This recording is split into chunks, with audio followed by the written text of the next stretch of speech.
जय श्री राम दोस्तों, आपका स्वागत है ममता हिंदी कहानियां चैनल में।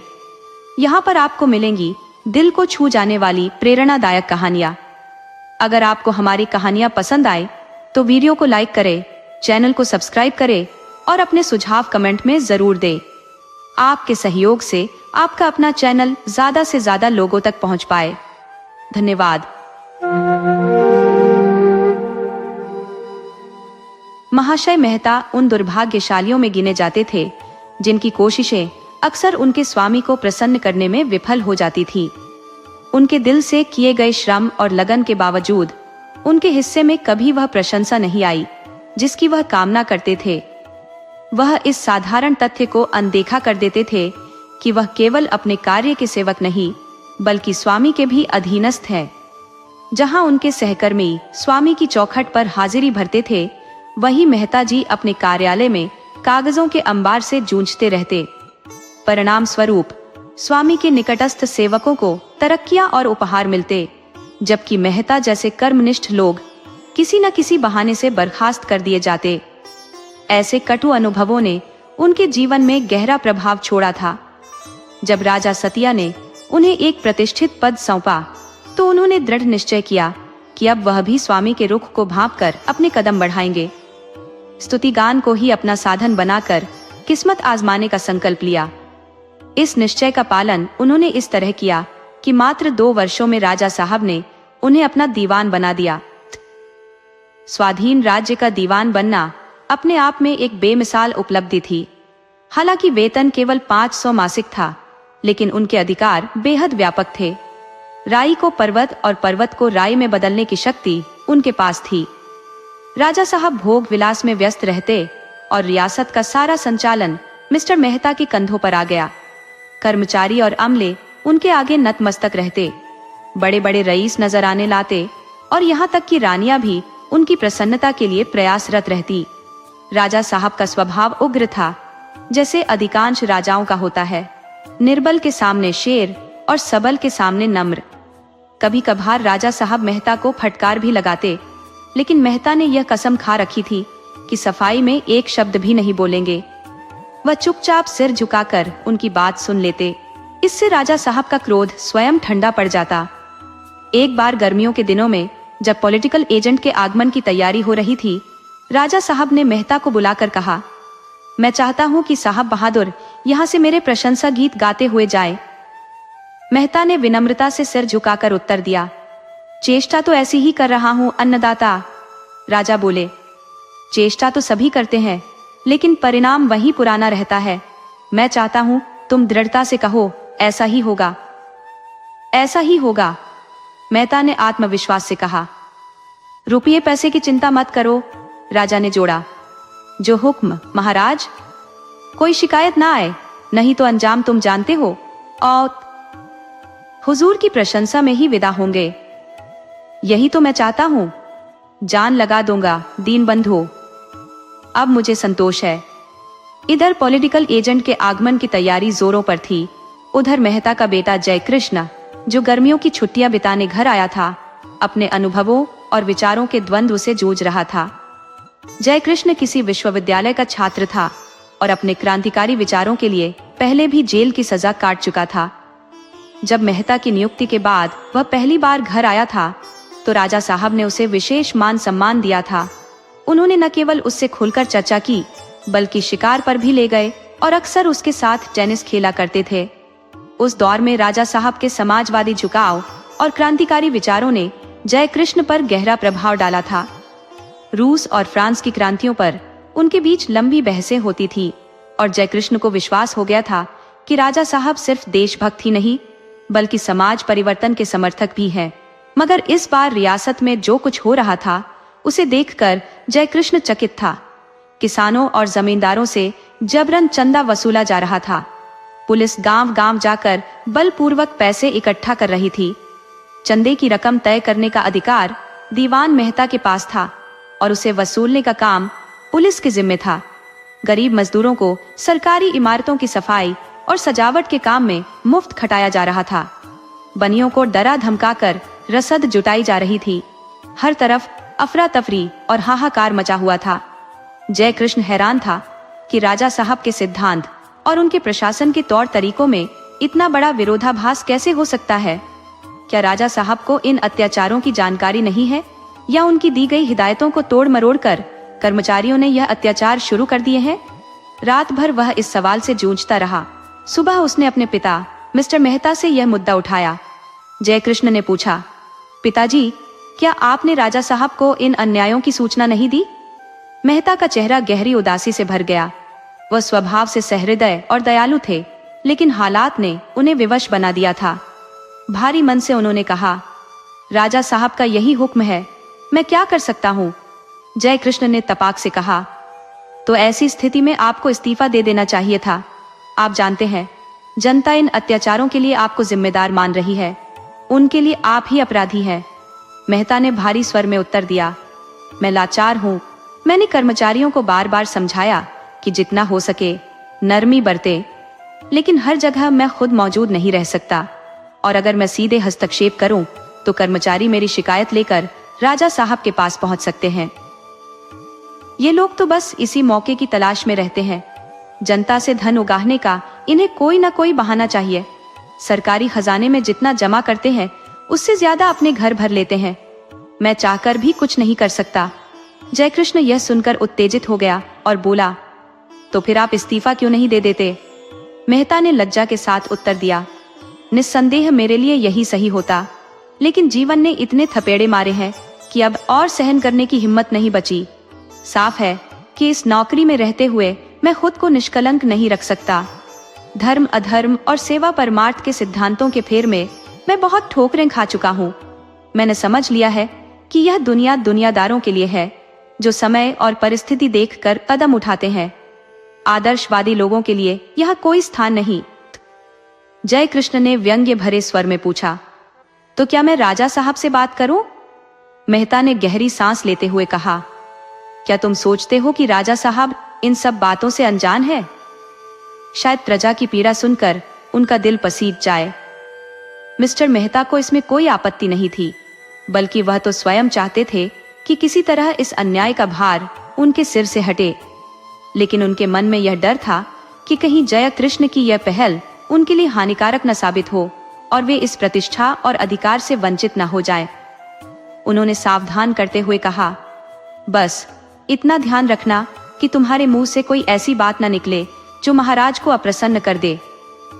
जयकृष्ण ने विश्वास दिलाया, पिताजी आप चिंता न करें, मैं ऐसा कोई कदम नहीं उठाऊंगा। लेकिन उसे यह अंदाजा नहीं था कि आज के महाराज पहले जैसे नहीं है, या शायद पॉलिटिकल एजेंट के विदा होते ही फिर वैसा व्यवहार करने लगे।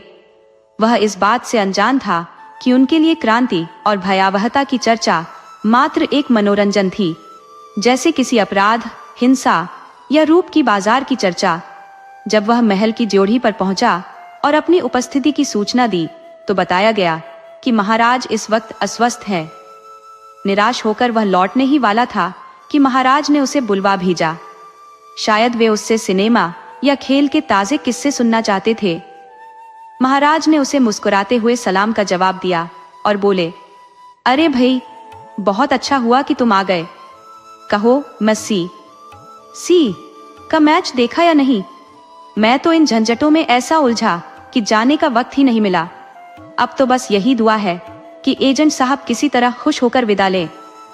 देखो, मैंने जो भाषण तैयार करवाया है वह भी जरा पढ़ लो।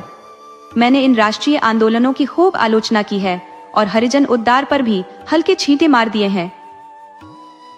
जयकृष्ण ने अपने भीतर के गुस्से को काबू में रखते हुए कहा, आपने राष्ट्रीय आंदोलनों पर टिप्पणी की, यह सही है, लेकिन हरिजनोद्धार तो एक ऐसा विषय है जिसे सरकार भी समर्थन देती है। इसी वजह से महात्मा गांधी को रिहा कर दिया गया था और जेल में भी उन्हें इस आंदोलन के संबंध में लिखने पढ़ने और लोगों से मिलने जुलने की पूरी आजादी दी गई थी। राजा साहब ने तात्विक मुस्कान के साथ उत्तर दिया, तुम अभी समझते नहीं हो, यह सब महज दिखावा है। हकीकत में सरकार इसे भी एक राजनीतिक आंदोलन मानती है और इसे बड़े ध्यान से देख रही है। दिखावे में जितना बढ़ चढ़कर हिस्सा लो, चाहे वह औचित्य की सीमाएं पार कर जाए, उसका प्रभाव हमेशा सकारात्मक ही होता है। ठीक उसी तरह जैसे कवियों की बढ़ाई सुनकर हम फूले नहीं समाते, चाहे वह बढ़ाई हास्यास्पद ही क्यों ना हो। ऐसे कवि को हम खुशामदी कह सकते हैं, मूर्ख भी मान सकते हैं, पर उससे नाराज नहीं हो सकते। जितना वह हमें ऊंचा दिखाता है, उतना ही वह हमारी नजरों में ऊंचा हो जाता है। राजा साहब ने अपने भाषण की एक प्रति मेज की दराज से निकालकर जय कृष्ण के सामने रख दी, लेकिन जय कृष्ण को अब इस भाषण में कोई दिलचस्पी नहीं थी। अगर वह दरबारी तिकड़मों में निपुण होता तो केवल दिखावे के लिए ही इस भाषण को ध्यान से पढ़ता, शब्दों की बनावट और भावों की ऊंचाई की तारीफ करता और इसकी तुलना अन्य महाराजाओं के भाषणों से करता। लेकिन अभी वह दरबारी चालों से अनजान था। वह जो बात गलत समझता उसे गलत ही कहता और जो बात सही लगती उसे सही बताता। न वह बुरे को अच्छा कहने की कला जानता था, न अच्छे को बुरा कहने का स्वांग। उसने भाषण को एक सरसरी नजर से देखा, फिर उसे मेज पर रख दिया और सीधे सपाट लहजे में कहा, राजनीति के गूढ़ खेल को मैं भला क्या समझ सकता हूँ, लेकिन मेरा मानना है कि चाणक्य के वंशज इन चालों को अच्छे से समझते हैं। कृत्रिम दिखावे का उन पर कोई असर नहीं पड़ता, बल्कि इससे आदमी उनकी नजरों में और भी गिर जाता है। अगर एजेंट को यह पता चल जाए कि उसके स्वागत के लिए प्रजा पर कितने जुर्म ढाए जा रहे हैं, तो शायद वह यहाँ से प्रसन्न होकर न लौटे। और जहां तक मेरा सवाल है, मैं प्रजा की तकलीफें देखता हूँ। एजेंट की प्रसन्नता आपके लिए फायदेमंद हो सकती है, लेकिन प्रजा को इससे केवल नुकसान ही होगा। राजा साहब अपनी आलोचना सुनने के बिल्कुल आदी नहीं थे। जयकृष्ण की बातों ने उनके भीतर गहरी खींच पैदा कर दी, लेकिन उन्होंने इसे जाहिर नहीं किया। उनका गुस्सा पहले तीखी बातों की शक्ल में प्रकट होता, फिर ठोस दलीलों का रूप ले लेता और अंत में भूकंप जैसी तीव्रता से फट पड़ता। इस आवेश से उनके भारी भरकम शरीर के साथ कुर्सी, मेज, दीवारें और छत सब थर्रा उठते। तिरछी नजरों से देखते हुए बोले, क्या नुकसान होगा? सुनने में कोई हर्ज है? जय कृष्ण भांप गया कि क्रोध की चक्की घूमने लगी है और विस्फोट बस होने ही वाला है। उसने संयम से कहा, आप यह मुझसे बेहतर समझ सकते हैं। राजा साहब तीखे स्वर में बोले, नहीं, मेरी बुद्धि इतनी तेज नहीं है। जय कृष्ण ने डरते हुए कहा, आप नाराज हो जाएंगे। राजा साहब भड़कते हुए बोले, क्या तुम समझते हो कि मैं बारूद का ढेर हूं? जय कृष्ण ने जवाब दिया, बेहतर होगा कि आप इस बात को छोड़ दें। लेकिन राजा साहब ने तैश में कहा, तुम्हें अभी बताना होगा, और उनकी मुट्ठियां गुस्से में भींच गईं। इसी वक्त जय कृष्ण को यह धमकी सहने की आदत नहीं थी। वह क्रिकेट के मैदान में राजकुमारों पर ढाक जमाता था और बड़े अफसरों के सामने भी हंसी मजाक करने से नहीं कतराता था। उसने कहा, अभी आपके दिल में पॉलिटिकल एजेंट का डर है, इसलिए आप प्रजा पर ज्यादा सख्ती करने से कतराते हैं। लेकिन जब एजेंट आपके एहसानों तले दब जाएगा, आप स्वच्छंद हो जाएंगे और फिर प्रजा की सुनवाई का कोई रास्ता नहीं बचेगा। राजा साहब क्रोध में जलते हुए बोले, मैं एजेंट का गुलाम नहीं हूँ कि उससे डरूं। ऐसा कोई कारण नहीं कि मैं उससे डरूं, बिल्कुल नहीं। मैं एजेंट की इज्जत इसलिए करता हूँ क्योंकि वह हिज मैजेस्टी का प्रतिनिधि है। मेरे और हिज मैजेस्टी के बीच भाईचारे का रिश्ता है। एजेंट तो केवल उनका संदेशवाहक है, मैं तो नीति का पालन कर रहा हूँ। अगर मैं विलायत जाऊं तो हिज मैजेस्टी भी मेरा स्वागत वैसे ही करेंगे। डरना यह नामर्दों का काम है, मैं तो ईश्वर से भी नहीं डरता। डर क्या होता है ये मैंने कभी जाना ही नहीं। उनकी आवाज और तीखी हो गई। और तुम जैसे कॉलेज के मुंहफट छात्र जो क्रांति और आजादी की बातें करते हो, तुम क्या समझोगे कि क्रांति क्या होती है? तुमने बस उसका नाम सुन रखा है। उसके खून लथपथ नजारे देखे होते तो तुम्हारे होश उड़ जाते। बंदूक की एक आवाज तुम्हारा कलेजा हिला देगी। और तुम चाहते हो कि मैं एजेंट से कह दूं कि प्रजा नाराज है, तुम्हें आने की जरूरत नहीं। मैं ऐसा आतिथ्यहीन नहीं हूँ, और न मैं मूर्ख हूँ न अंधा। प्रजा की स्थिति का मुझे तुमसे कहीं ज्यादा ज्ञान है। तुम उसे बाहर से देखते हो, मैं हर रोज भीतर से महसूस करता हूँ। तुम मेरी रियासत के लोगों को क्रांति का सपना दिखाकर भ्रमित नहीं कर सकते। तुम मेरे राज्य में विद्रोह और असंतोष की चिंगारी नहीं फैला सकते। तुम्हारी जबान पर ताला लगाना होगा। मेरे खिलाफ तुम एक शब्द भी बोलने का हक नहीं रखते। चुप्पी साध लो, वरना अंजाम बुरा होगा। डूबते सूरज की नारंगी किरणें महराबी दीवान खाने के रंग बिरंगे शीशों से गुजरकर राजा साहब के गुस्से से जलते चेहरे को और भयावह बना रही थी। उनके बाल नीले लग रहे थे, आंखें क्रोध से पीली, चेहरा रक्तिम और शरीर जैसे हरे धुएं से ढका हो। ऐसा प्रतीत हो रहा था मानो प्रेतलोक का कोई रौद्र पिशाच आधमका हो। जयकृष्ण की सारी बेपरवाही और उन्मुक्तता जैसे हवा हो गई। राजा साहब को इस तरह के उन्माद में उसने पहले कभी नहीं देखा था, लेकिन इसके बावजूद उसका आत्मसम्मान इस चुनौती का जवाब देने के लिए उबल रहा था। जैसे विनम्रता का उत्तर विनम्रता हो सकता है, वैसे ही क्रोध का उत्तर क्रोध है, जब वह भय, लिहाज और अदब के बंधनों को तोड़ देता है।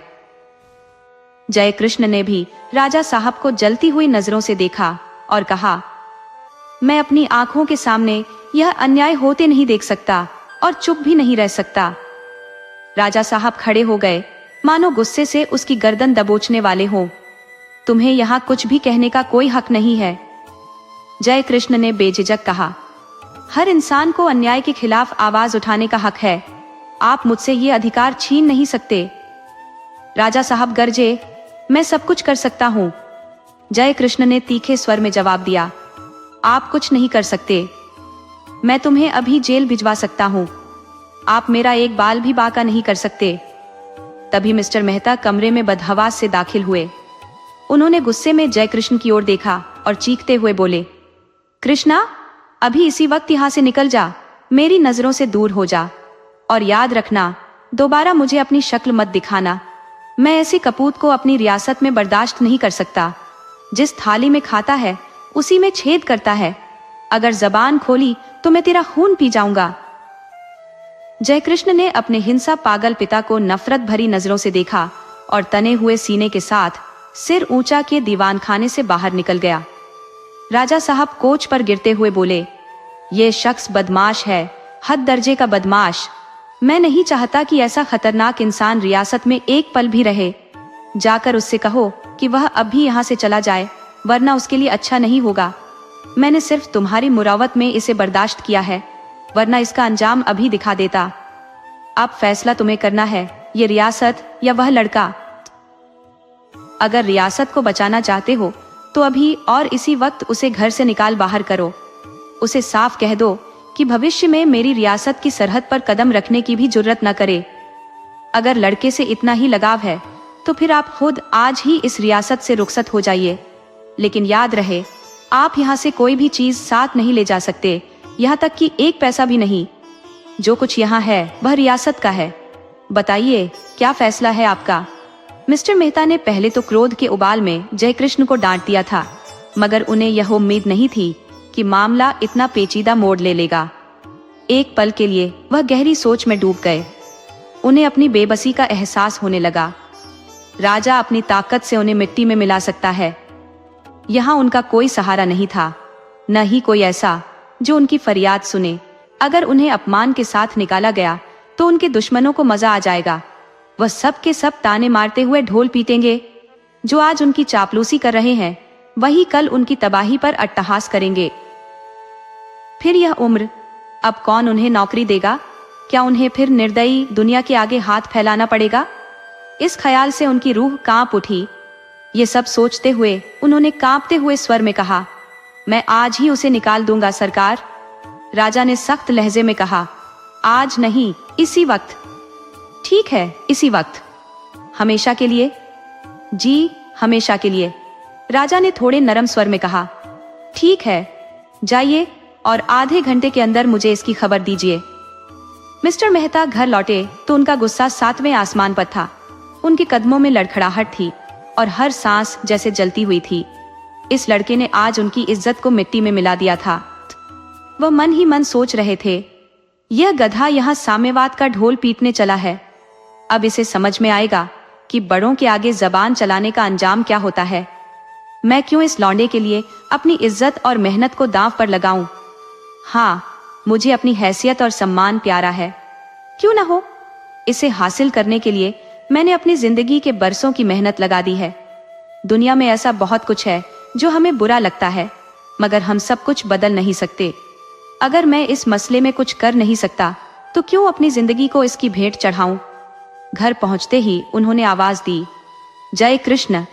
सुनीता ने भीतर से जवाब दिया, जय कृष्ण तो राजा साहब के पास तुमसे पहले ही चला गया था। तब से वह यहाँ नहीं आया। मिस्टर मेहता ठिठक गए। उनके मन में सवाल उमड़ने लगे। अब तक वह यहाँ नहीं लौटा, कहीं वह राजा साहब से सीधा टकरा तो नहीं गया।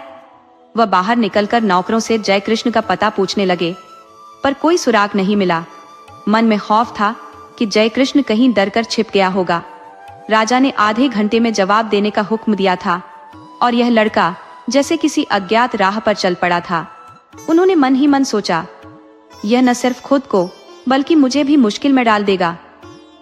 इसी बीच एक सिपाही ने एक पर्चा लाकर उनके हाथ में थमाया। लिखावट देखते ही मेहता समझ गए कि यह जयकृष्ण का पत्र है। उन्होंने कांपते हाथों से पढ़ना शुरू किया। मैं अब इस रियासत में एक पल भी नहीं रुक सकता। मैं जा रहा हूँ। आपको आपका पद और सम्मान अपनी आत्मा से ज्यादा प्रिय है तो आप उसे अपने सुख के लिए संभाल कर रखिए। मैं कभी आपको परेशान करने नहीं लौटूंगा। अम्मा को मेरा प्रणाम कहना। मेहता ने वह पत्र सुनीता को दिखाया और एक गहरी उदासी के साथ बोले, इसे कब समझ आएगी पता नहीं, लेकिन अच्छा ही हुआ। अब लाला को खुद समझना होगा कि दुनिया में जीने का सलीका क्या होता है। ठोकरें खाए बिना इंसान की आंखें नहीं खुलती। मैंने ऐसे नाटक बहुत देखे हैं। अब मैं इस झंझट में अपना बाकी जीवन खराब नहीं करना चाहता। यह कहकर वह तुरंत राजा को खबर देने चल पड़े। देखते ही देखते ये समाचार रियासत के हर कोने में फैल गया। जयकृष्ण अपनी सादगी और सज्जनता के कारण लोगों के बीच अत्यंत प्रिय था। बाजारों और चौकों पर लोग खड़े होकर चर्चा करने लगे। वह आदमी नहीं था, देवता का अवतार था। सुना है वह राजा के सामने जाकर बोला था कि बेगार बंद करो, नहीं तो यहाँ विद्रोह हो जाएगा। राजा के पास कोई जवाब नहीं था। वह खुद को असहाय महसूस करने लगे। लोग कहने लगे, ये लड़का शेर है, उम्र कम है पर हिम्मत जबरदस्त। वह ये बेगार हमेशा के लिए खत्म करवा देता अगर उसे देश निकाला न दिया जाता। जब यह आदेश सुनाया गया तो जयकृष्ण की आंखों में गुस्सा साफ दिख रहा था, मगर उसने अपने पिता का अपमान नहीं किया। सुनीता दिन भर रोती रही, जैसे कोई उसके सीने में कांटे चुभो रहा हो। वह सोच रही थी, बेचारा न जाने कहाँ चला गया। उसने सुबह से कुछ भी खाया नहीं। चूल्हे में जाए ऐसा ऐश्वर्य जिसके लिए मुझे अपने बेटे को त्यागना पड़े। उसके हृदय में आक्रोश उमड़ रहा था। उसने मन ही मन कहा, मैं इस क्षण अपने पति और इस घर को छोड़ दूंगी। ऐसी रियासत में रहना ही क्यों जहां निर्दयी लोग शासन करते हैं। इन्हें अपनी सत्ता प्यारी है तो वह संभाल कर रखे। मैं अपने बेटे के साथ भूखी रहूंगी, लेकिन उसे अपनी आंखों के सामने देखती रहूंगी। एकाएक वह उठकर महारानी के पास जा पहुंची। उसका दिल एक आखिरी उम्मीद के सहारे धड़क रहा था। वह उनसे प्रार्थना करेगी। आखिर वह भी तो एक माँ है। क्या उनकी ममता एक अभागिन माँ की फरियाद पर पिघल नहीं जाएगी? इससे पहले भी वह कई बार महारानी के दर्शन कर चुकी थी। उसकी सूखी हुई आशाओं पर मानो हरियाली छा गई थी। लेकिन जब वह रनिवास पहुंची तो वहां का माहौल कुछ और ही था। महारानी के तेवर बदले हुए थे। उन्होंने उसे देखते ही कहा, तुम्हारा बेटा बड़ा उद्दंड है। न तो उसमें शिष्टाचार है, न ही समझदारी। उसे यह भी ज्ञान नहीं कि किससे, कैसे और कब बात करनी चाहिए। यह तो बिल्कुल स्पष्ट है कि उसने विश्वविद्यालय में क्या पढ़ा होगा। आज तो उसने महाराज से ही बहस कर ली। कहता है कि बेगार बंद कर दीजिए और एजेंट साहब के स्वागत की कोई तैयारी मत कीजिए। उसे इतनी समझ भी नहीं है कि ऐसे तो कोई राजा गद्दी पर कैसे टिकेगा। एजेंट चाहे बहुत बड़े अफसर ना हो, लेकिन वह सम्राट के प्रतिनिधि है। उनका सम्मान करना हमारा कर्तव्य है। फिर ये बेगार किस दिन काम आएंगे? जागीरें इन्हें रियासत से इसलिए मिली है कि जरूरत पर काम आए। प्रजा में बगावत की चिंगारी भड़काना किसी भले आदमी का काम नहीं। जिस थाली में खाओ उसी में छेद करना ठीक है? महाराज ने तो दीवान साहब की सलाह मान ली, नहीं तो उसे हिरासत में डलवा दिया जाता। अब वह बच्चा नहीं रहा, 5 हाथ का जवान आदमी है, सब कुछ देखता और समझता है। अगर हम हाकिमों से दुश्मनी मोल लेंगे तो राजपाट कैसे बचेगा? उसे क्या फर्क पड़ता है? कहीं नौकरी कर लेगा, पर करोड़ों की रियासत का विनाश हो जाएगा। सुनीता ने आंचल फैलाकर विनती की, महारानी, आप जो कहती है वह सत्य है, लेकिन अब उसके अपराध को क्षमा कर दीजिए। बेचारा शर्म और डर के मारे घर नहीं आया। पता नहीं किधर भटक रहा है। हमारे जीवन का तो यही एकमात्र सहारा है। अगर उसे कुछ हो गया तो हम दोनों प्राण त्याग देंगे। मैं हाथ जोड़कर आपसे भीख मांगती हूँ, कृपया उसे माफी दिलवा दीजिए। माता का हृदय आपसे अधिक कौन समझेगा? आप महाराज से उसकी सिफारिश कर दीजिए। महारानी ने अपनी गहरी आंखों से उसकी ओर ऐसा देखा मानो वह कोई असंभव बात कह रही हो। फिर अपने सुर्ख होठों पर अंगूठियों से सजी उंगली रखकर बोली, क्या कह रही हो सुनीता देवी? मैं उस युवक की सिफारिश करूं जो हमारे ही पांव के नीचे से जमीन खींचने की कोशिश कर रहा है? क्या आस्तीन में सांप पालूं? तुम किस हिम्मत से यह बात कह रही हो? और महाराज मुझसे क्या कहेंगे? नहीं, मैं इस मामले में बिल्कुल नहीं पड़ूंगी।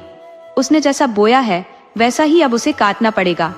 अगर मेरा बेटा ऐसा होता तो मैं उसका मुंह देखना भी गवारा न करती। और तुम उस नालायक बेटे के लिए सिफारिश कर रही हो? सुनीता ने आंखों में आंसुओं का सैलाब भरते हुए कहा, महारानी, ये बातें आपकी गरिमा के अनुरूप नहीं है। महारानी मसनद से उठकर तन गई। उनके स्वर में तीखी झिड़की घुली हुई थी। अगर तुमने यह सोचा कि मैं तुम्हारे आंसू पोंछने को तत्पर हूं तो तुम बड़ी भूल में हो। हमारे विरोधी की तरफदारी की याचिका लेकर आना ये क्या साबित करता है? यही कि तुम उसके गुनाह को बच्चों की शरारत समझ रही हो। यदि तुमने उसके अपराध की गंभीरता को सही मायने में समझा होता तो कभी यहाँ आने की हिम्मत न करती। जिसने इस रियासत का नमक खाया हो और वही इसे धोखा दे तो वह खुद भी गद्दार कहलाएगा। और तुम चाहती हो कि मैं ऐसे व्यक्ति की वकालत करूं? सुनीता का हृदय पुत्र ममता से धधक उठा। उनकी आवाज भी सख्त हो गई। बोली, राजा का धर्म केवल अपने अफसरों को खुश रखना नहीं है, प्रजा का भरण पोषण करना उससे कहीं अधिक बड़ा दायित्व है। इतने में महाराज ने कक्ष में प्रवेश किया। रानी ने खड़े होकर उनका स्वागत किया, जबकि सुनीता सिर झुकाए स्थिर खड़ी रह गई। राजा ने चेहरे पर व्यंग्य की हल्की मुस्कान लाते हुए पूछा, यह कौन महिला तुम्हें राजा के धर्म का पाठ पढ़ा रही थी? रानी ने हल्की हंसी के साथ सुनीता की ओर इशारा करते हुए कहा, यह दीवान साहब की पत्नी है। राजा का चेहरा तमतमा गया। होठ दबाकर बोले, जब माँ इतनी पैनी तलवार हो तो बेटा क्यों न विष से बुझा हुआ तीर बने। देवी जी, मुझे तुमसे यह सीखने की आवश्यकता नहीं है कि राजा का धर्म क्या है। ये ज्ञान मुझे मेरी कई पीढ़ियों से विरासत में मिला है। तुम्हारे लिए बेहतर होगा कि तुम पहले यह सीख लो कि सेवक का अपने स्वामी के प्रति क्या कर्तव्य है और जो नम कहराम हो उसके साथ राजा को कैसा व्यवहार करना चाहिए। ये कहकर राजा उसी गुस्से की हालत में कमरे से बाहर निकल गए। तभी मिस्टर मेहता घर की ओर जा रहे थे। राजा ने उन्हें तेज स्वर में पुकारा, सुनिए मिस्टर मेहता, आपके बेटे तो रियासत को विदा कह चुके, लेकिन मुझे अभी मालूम हुआ कि आपकी धर्मपत्नी विद्रोह के मैदान में उनसे भी 2 कदम आगे हैं। बल्कि सच कहूं तो उनकी बातें सिर्फ एक दस्तावेज है जिसमें देवी जी की आवाज गूंज रही है। मैं यह हरगिज बर्दाश्त नहीं कर सकता कि जो व्यक्ति रियासत का प्रबंधक हो उसके साए में विद्रोहियों को सहारा मिले। आप भी इस दोष से मुक्त नहीं हो सकते। और अगर यह मान लो कि आपने ही यह आग लगाई है तो मेरा यह सोचना अन्याय नहीं होगा। मिस्टर मेहता अपनी स्वामी भक्ति पर लगा यह इल्जाम बर्दाश्त नहीं कर सके। उनकी आवाज में दर्द झलक आया। ये मैं कैसे कहूँ कि दीन बंधु मुझ पर अन्याय कर रहे हैं, लेकिन सच तो ये है कि मैं पूरी तरह निर्दोष हूँ। मुझे इस बात का गहरा अफसोस है कि मेरी वफादारी पर इस तरह शक किया जा रहा है। राजा ने सख्त स्वर में जवाब दिया, वफादारी केवल शब्दों से साबित नहीं होती। मेहता ने संयमित होकर कहा, मुझे लगता है कि मैंने अपनी निष्ठा का प्रमाण पहले ही दे दिया है। राजा ने तीखे लहजे में उत्तर दिया, पुरानी दलीलों से काम नहीं चलता। हर नई परिस्थिति के लिए नए प्रमाण चाहिए। आपके पुत्र के लिए जो सजा तय की गई थी वही आपकी पत्नी के लिए भी लागू होगी और इसे तुरंत अमल में लाया जाएगा। इसमें किसी तरह की बहस या देरी नहीं चलेगी। लेकिन दीनानाथ, राजा ने बात काटते हुए कहा, मैं और कुछ सुनना नहीं चाहता। मेहता ने धीमे स्वर में पूछा, क्या मुझे कुछ निवेदन करने की अनुमति भी नहीं है? राजा ने ठंडे लहजे में कहा, बिल्कुल नहीं, ये मेरा अंतिम आदेश है। मिस्टर मेहता भारी मन से वहां से निकले। उनकी आंखों में गुस्से और असहायता का मिश्रण था। उनके मन में सुनीता के प्रति खिन्नता थी। उन्होंने सोचा, इन सभी को न जाने क्या सनक सवार हो गई है। जय कृष्ण तो फिर भी बच्चा है, समझ का अभाव है। लेकिन सुनीता को क्या सूझा, न जाने वह महारानी से जाकर क्या बोल आई। किसी को मेरी परवाह नहीं है, सब अपनी अपनी धुन में मग्न है। मेरी पीड़ा और संघर्ष को कोई समझ ही नहीं सकता। उन्होंने खुद से कहा, कितनी मुश्किलों और विपत्तियों से निकलकर मैंने यहाँ थोड़ा चैन पाया था, और अब इन सब ने एक और तूफान खड़ा कर दिया। क्या न्याय और सत्य का ठेका सिर्फ मैंने ही लिया है? दुनिया में तो वही हो रहा है जो हमेशा से होता आया है, इसमें कोई नई बात नहीं है। दुर्बल होना अपने आप में एक अपराध है और इसकी सजा से कोई नहीं बच सकता। बाज कभी कबूतर पर दया नहीं करता। उन्होंने गहरी सांस ली और मन ही मन बड़बड़ाए। सत्य और न्याय का समर्थन करना सभ्यता का हिस्सा है, इसमें कोई शक नहीं। लेकिन क्या हमें भी इसे सिर्फ नाम मात्र के लिए नहीं मान लेना चाहिए, जैसे बाकी लोग करते हैं? और जिनके लिए हम खड़े हों, वे भी तो इसका महत्व समझे। आज राजा साहब इन बेगारों से थोड़ी हंसी खुशी से पेश आ जाए तो ये अपने सारे दुख भूल जाएंगे और उल्टा हमारे ही दुश्मन बन जाएंगे। मेहता का गुस्सा थम नहीं रहा था। शायद सुनीता महारानी के पास जाकर अपने मन का गुब्बार निकाल आई है। ये मूर्ख यह नहीं समझती कि इस दुनिया में मान मर्यादा के साथ जीवन बिताना ही सबसे बड़ा धर्म है। अगर भाग्य में प्रतिष्ठा और यश लिखा होता तो मैं इस तरह दूसरों की गुलामी क्यों करता। वह खुद से बोले, अब समस्या ये है कि इसे भेजूं कहाँ? मैके में कोई नहीं है और मेरे घर में भी कोई नहीं। आखिर क्या करूं? उफ, अब मैं और कितनी देर इस चिंता के बोझ तले घुटता रहूं? जिसे जहां जाना है जाए और जैसा किया है वैसा भोगे। इसी व्यथित मनोदशा में मेहता घर के भीतर गए और गुस्से से सुनीता से बोले, आखिर तुम्हें भी वही पागलपन सूझा जो उस लड़के को हुआ था? मैं पूछता हूँ, तुम्हारी अक्ल कभी काम करेगी या नहीं? क्या पूरे संसार के सुधार का ठेका हमने ही लिया है? दुनिया में कौन ऐसा राजा है जो अपनी प्रजा पर जुल्म न करता हो, उनके अधिकार न छीनता हो? सिर्फ राजा ही क्यों, हम तुम भी तो दूसरों पर अन्याय करते ही हैं। तुम्हें क्या अधिकार है कि इतने नौकर चाकर रखो और छोटी छोटी बातों पर उन्हें सजा दो? यह न्याय और सत्य जैसे शब्द महज छलावा है जो सिर्फ नादान लोगों की गर्दन मरोड़ने और समझदारों की प्रशंसा बटोरने के लिए गढ़े गए हैं। तुम और तुम्हारा बेटा उन्हीं नादानों में से हो और इसका खामियाजा तुम्हें भुगतना होगा। राजा साहब का आदेश है कि 3 घंटे के भीतर रियासत छोड़ दो, वरना पुलिस आकर जबरन निकाल देगी। मैंने ठान लिया है कि राजा साहब की मर्जी के खिलाफ एक शब्द भी नहीं बोलूंगा। मैंने पहले ही न्याय का पक्ष लेकर देख लिया, नतीजा अपमान और निराशा के सिवा कुछ हासिल नहीं हुआ। जिन लोगों के लिए लड़ाई लड़ी थी वे आज भी उसी हालत में है, बल्कि उससे भी बदतर। मैं साफ कहता हूँ, मैं तुम्हारी इन मूर्खतापूर्ण हरकतों की कीमत नहीं चुका सकता। मैं गुप्त रूप से तुम्हारी मदद करता रहूंगा, लेकिन इससे ज्यादा कुछ नहीं कर सकता। सुनीता ने गरिमापूर्ण स्वर में जवाब दिया, मुझे तुम्हारी मदद की कोई जरूरत नहीं। अगर भेद खुल गया तो दीन बंधु तुम्हारे ऊपर गाज गिरा देंगे। तुम्हें अपना पद और सम्मान प्यारा है तो उसी का आनंद लो। मेरा बेटा कुछ और न कर सका तो पांव भर आटा तो कमा ही लेगा। मैं देखना चाहती हूँ कि तुम्हारी स्वामी भक्ति कब तक चलती है और कब तक तुम अपनी आत्मा का गला घोंटते हो। मेहता यह सुनकर तिलमिला गए। गुस्से में बोले, तो क्या तुम चाहती हो कि मैं फिर से चारों ओर ठोकरें खाता फिरूं? सुनीता ने तीखे स्वर में उत्तर दिया, बिल्कुल नहीं। अब तक तो मैं यही समझती थी कि तुम्हें ठोकरें खाने में आनंद आता है, क्योंकि तुम्हारे पास कोई ऐसी चीज है जो पद और अधिकार से भी ज्यादा कीमती है। लेकिन अब साफ हो गया कि तुम्हें अपना पद अपनी आत्मा से भी ज्यादा प्रिय है। तो क्यों ठोकरें खाओ? लेकिन हाँ, कभी कभी अपना हालचाल भेजते रहना, या इसके लिए भी राजा साहब से इजाजत लेनी पड़ेगी। राजा साहब इतने तानाशाह हो सकते हैं कि मेरे पत्र व्यवहार पर भी पहरा लगाए? वाह, क्या राजा साहब में इतनी इंसानियत है? मुझे तो यकीन नहीं होता। तुम अब भी अपनी गलती पर पछतावा नहीं कर रही हो। मैंने कोई गलती नहीं की, बल्कि मैं तो ईश्वर से यही कामना करती हूँ कि जो मैंने आज किया वही बार बार करने का मौका मिले। मेहता ने खींचते हुए पूछा, तो अब तुम्हारा क्या इरादा है? कहाँ जाओगी? जहन्नुम में। गलतियां तुम करती हो और गुस्सा मुझ पर उतारती हो। मैंने कभी नहीं सोचा था कि तुम इतने बेशर्म निकलोगे। वाच, मैं भी यही शब्द तुम्हारे लिए इस्तेमाल कर सकता हूँ, सिर्फ मुंह से नहीं बल्कि दिल से भी। इस तकरार के बाद मेहता लज्जित हो गए। जब सुनीता की विदाई का समय आया तो दोनों के आंसू थमने का नाम नहीं ले रहे थे। सुनीता ने अंततः अपने रुख में थोड़ी नरमी दिखाते हुए मानो अपनी गलती को स्वीकार कर लिया। सच तो यह है कि इन कठिन हालातों में मेहता ने जो कुछ किया वह उनकी मजबूरी थी। बेचारे कहां कहां भटकते फिरते।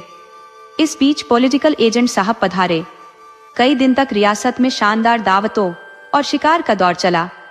राजा साहब ने एजेंट साहब की जमकर तारीफ की और एजेंट साहब ने राजा साहब की। राजा साहब ने उन्हें अपनी स्वामी भक्ति का पूरा यकीन दिलाया और बदले में एजेंट साहब ने सतिया राज्य को आदर्श घोषित किया।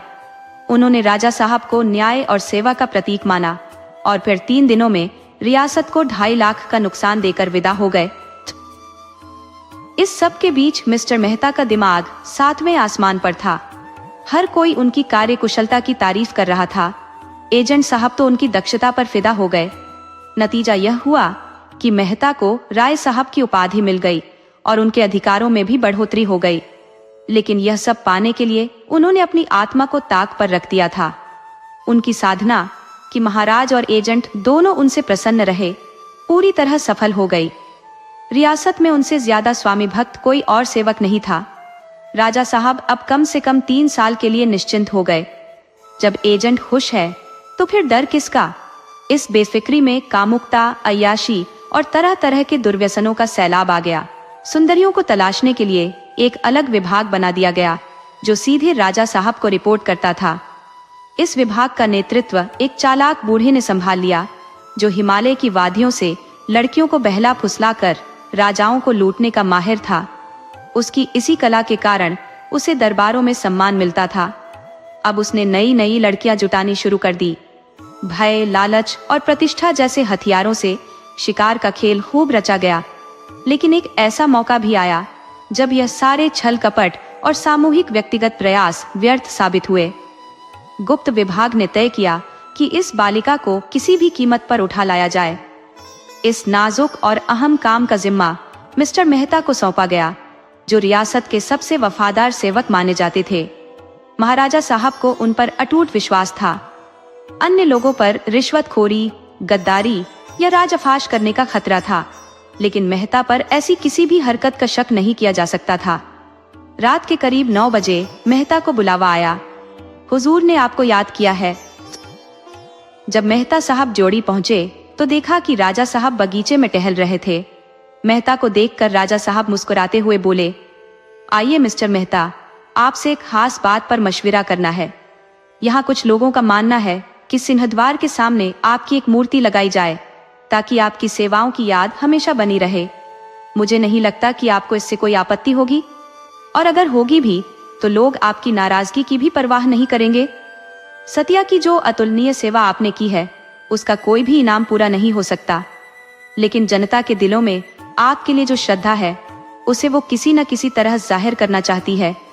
मेहता ने विनम्रता से कहा, यह तो अन्नदाता की महानता है।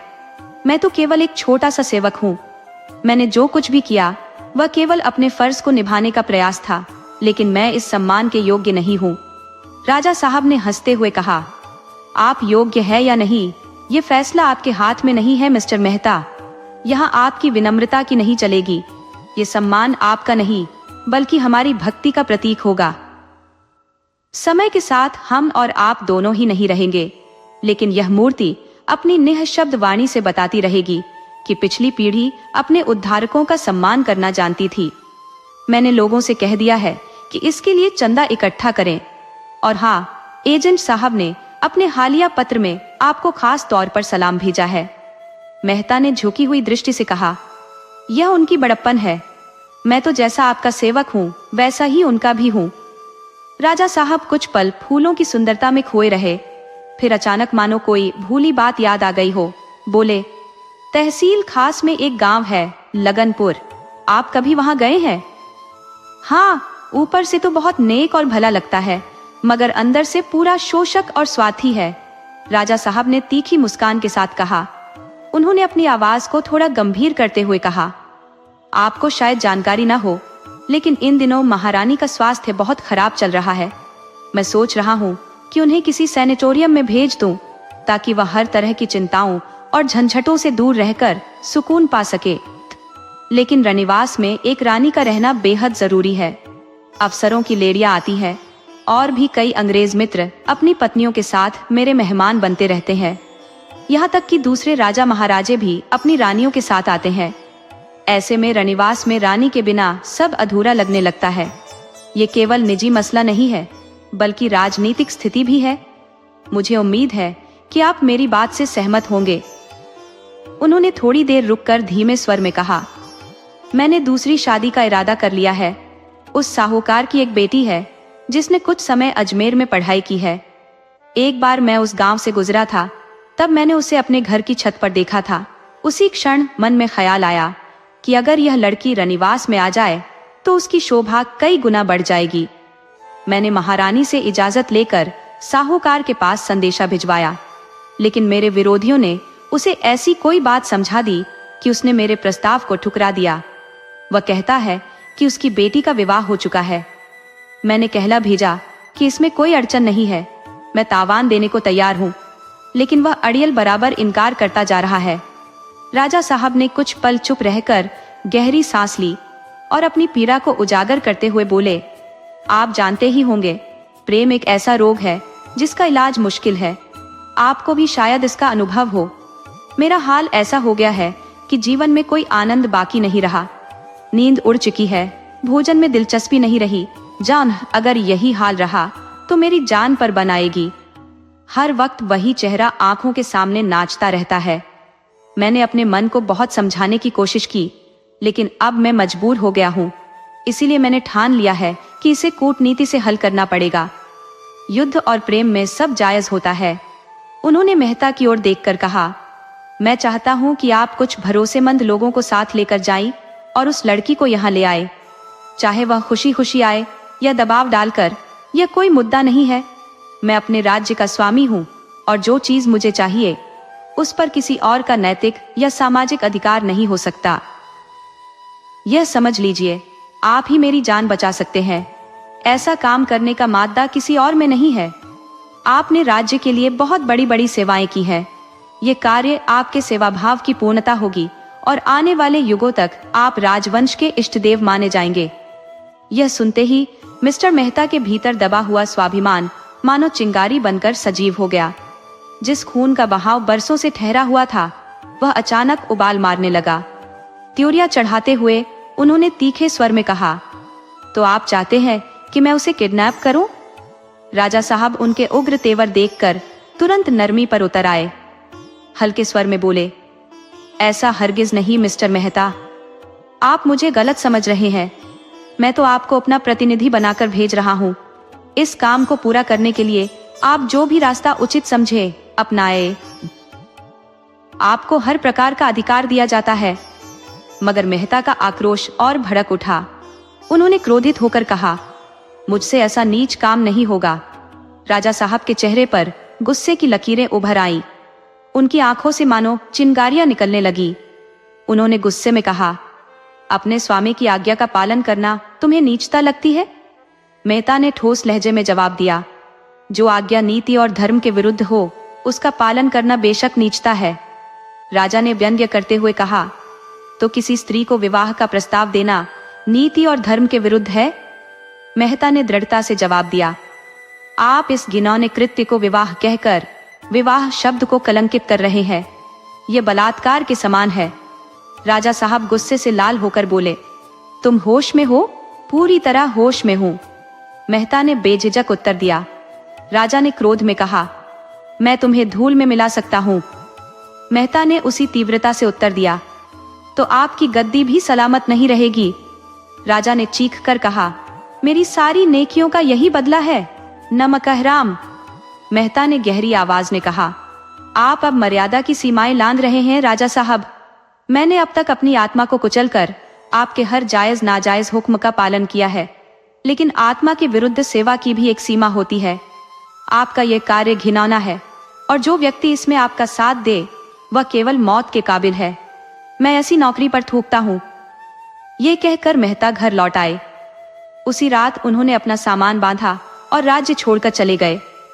लेकिन उससे पहले उन्होंने पूरे घटनाक्रम को विस्तार से लिखकर एजेंट के पास भेज दिया। दोस्तों, आपको कहानी कैसी लगी अपने सुझाव कमेंट करना न भूले। तो चलिए आज की अगली कहानी शुरू करते हैं।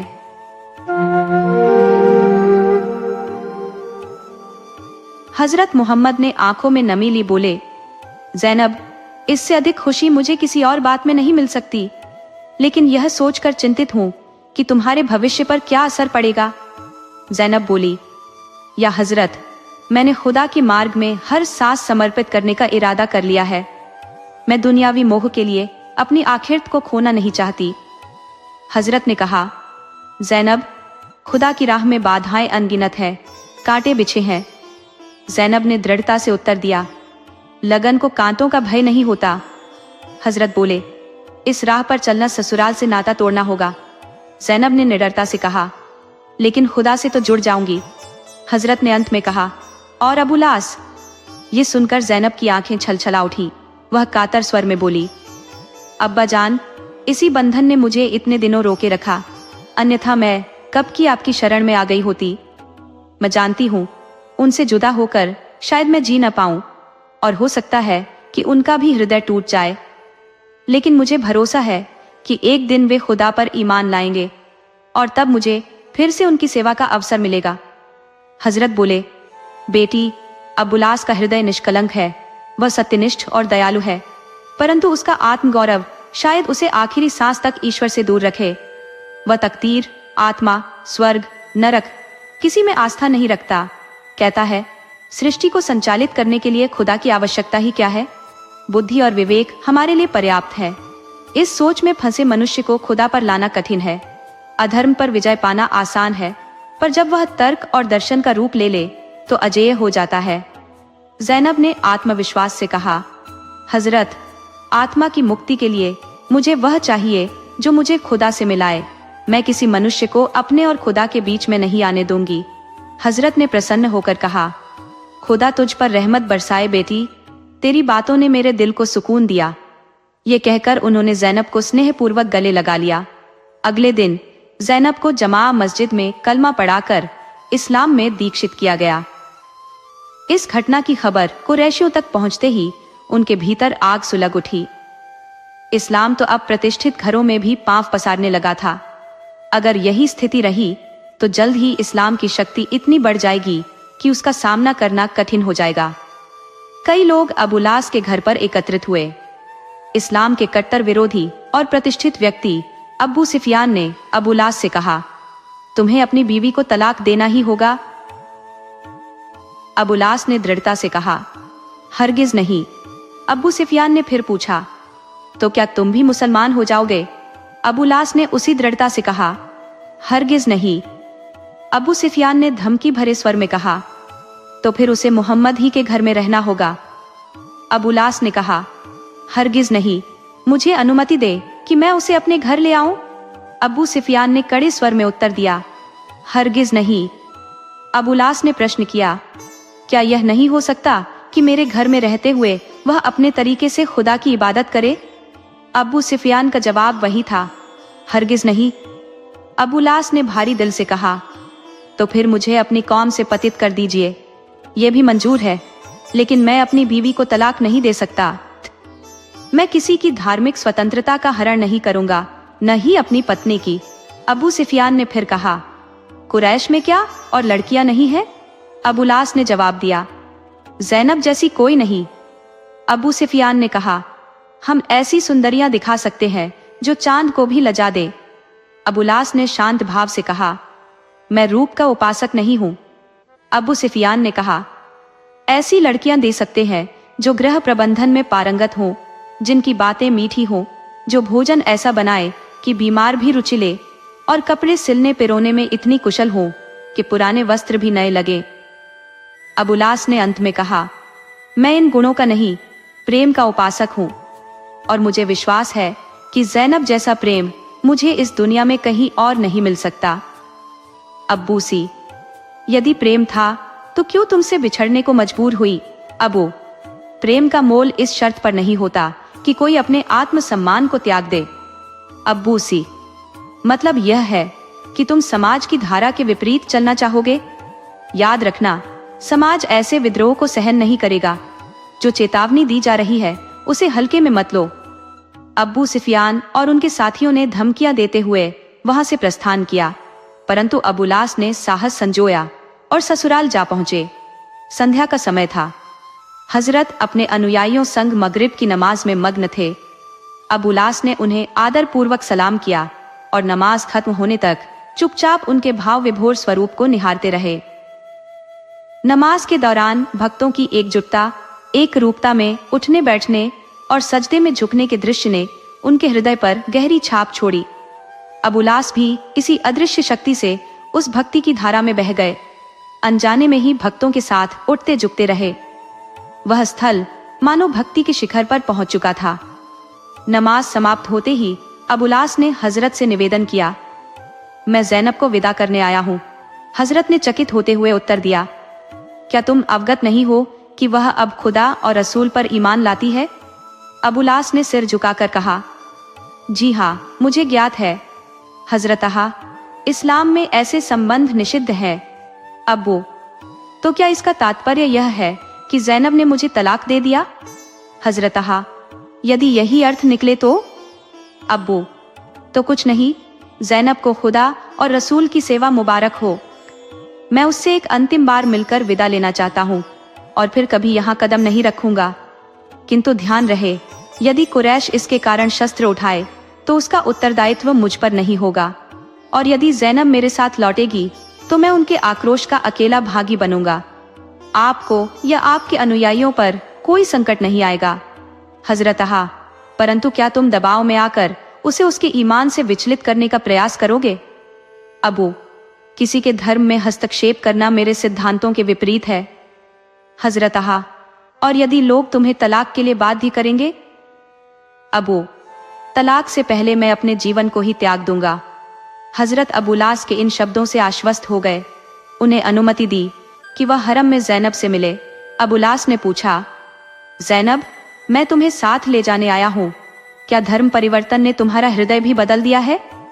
ज़ैनब रोते हुए उनके चरणों में गिर पड़ी और बोली, स्वामी, धर्म तो अनगिनत है, परंतु हृदय केवल एक बार समर्पित होता है।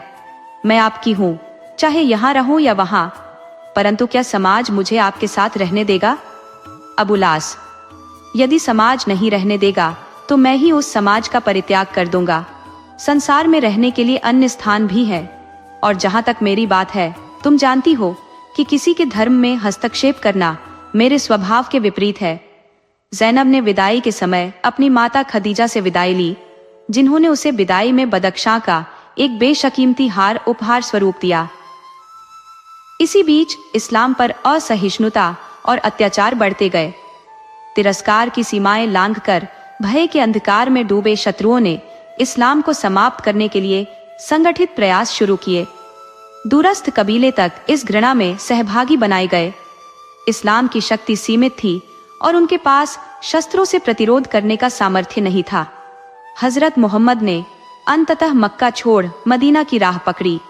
कई अनुयायियों ने उनके साथ इस यात्रा का अनुसरण किया। मदीना पहुंचने पर मुसलमानों में एक नवीन शक्ति और आत्मविश्वास का संचार हुआ। अब उनके पास अपने धर्म का निर्भयता पूर्वक पालन करने का अवसर था। एक दिन अबू लास ने अपनी पत्नी ज़ैनब से कहा, ज़ैनब, हमारे बुजुर्गों ने इस्लाम के खिलाफ जिहाद का ऐलान कर दिया है। बात? ज़ैनब ने चिंता भरे स्वर में पूछा। अब तो वे लोग यहाँ से रुखसत हो चुके हैं, फिर यह जिहाद क्यों? अबू लास ने शांत स्वर में उत्तर दिया, मक्का से चले गए हैं, मगर अरब की सरजमी पर तो अब भी मौजूद है। उनकी ज्यादतियां बढ़ती जा रही हैं और जिहाद के अलावा कोई रास्ता नहीं बचा। इस जिहाद में मेरी मौजूदगी बेहद जरूरी है।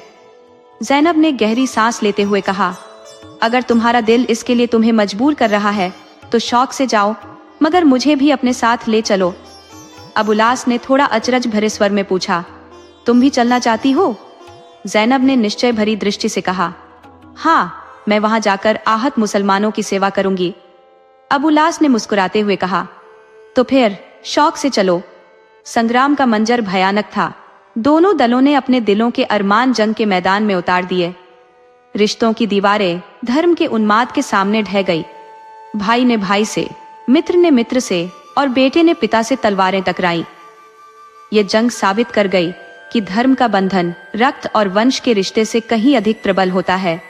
दोनों दलों में बहादुरी थी, पर मुसलमानों के दिलों में एक नया जज्बा, एक आत्मविश्वास और मौत के बाद जन्नत का वादा था।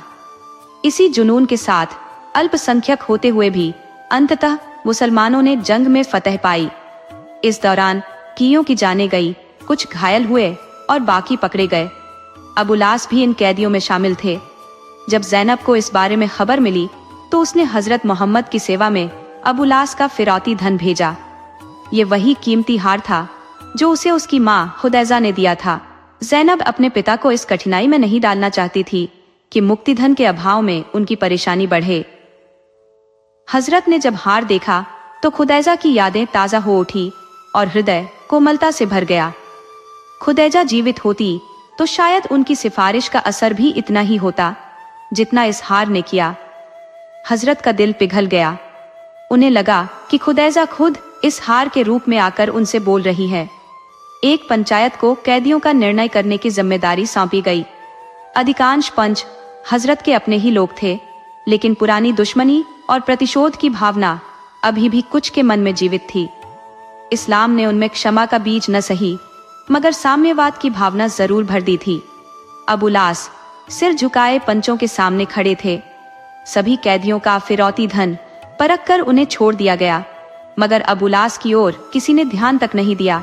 हालांकि वह हार एक तश्तरी में पंचों के सामने रखा था।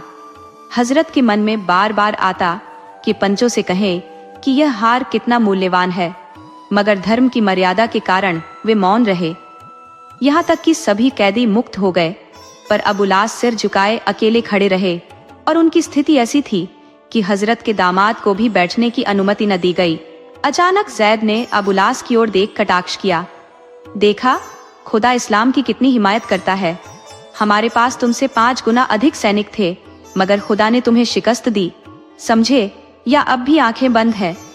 अबू लास ने गंभीर स्वर में उत्तर दिया, जब आप मानते हैं कि खुदा सबका मालिक है, तो वो अपने एक बंदे से दूसरे का सिर कटवाने में मदद क्यों करेगा? मुसलमानों की विजय इसलिए नहीं हुई कि खुदा ने उनकी मदद की, बल्कि इसलिए कि उन्हें विश्वास है कि मौत के बाद जन्नत मिलेगी। खुदा का नाम लेकर उसकी बदनामी न करे। जैद ने तीखी आवाज में कहा, तुम्हारा मुक्तिधन काफी नहीं है अबू लास। ये हार मेरे लिए मेरी जान से बढ़कर है। मेरे पास इससे अधिक मूल्यवान कोई और वस्तु नहीं है। जैद, तुम्हारे पास ज़ैनब है, जिन पर इस तरह के सैकड़ों हार कुर्बान किए जा सकते हैं। अबू लास, तो तुम्हारा मतलब है कि मेरी बीवी ही मेरी रिहाई की कीमत बने? ये मेरे लिए कहीं बेहतर होता कि मैं मारा जाता। अच्छा, अगर मैं वह फदिया न दूं तो क्या होगा? जैद, तब तुम्हें यहाँ जीवन भर गुलाम की तरह रहना पड़ेगा। तुम हमारे रसूल के दामाद हो, इस नाते हम तुम्हारा सम्मान करेंगे, पर तुम्हें गुलाम ही समझा जाएगा। हजरत मोहम्मद पास में बैठे यह सब बातें सुन रहे थे। उन्हें मालूम था कि ज़ैनब और अबू लास एक दूसरे पर जान छिड़कते हैं। उनका अलगाव दोनों के लिए असहनीय होगा। दोनों तिल तिल कर मर जाएंगे।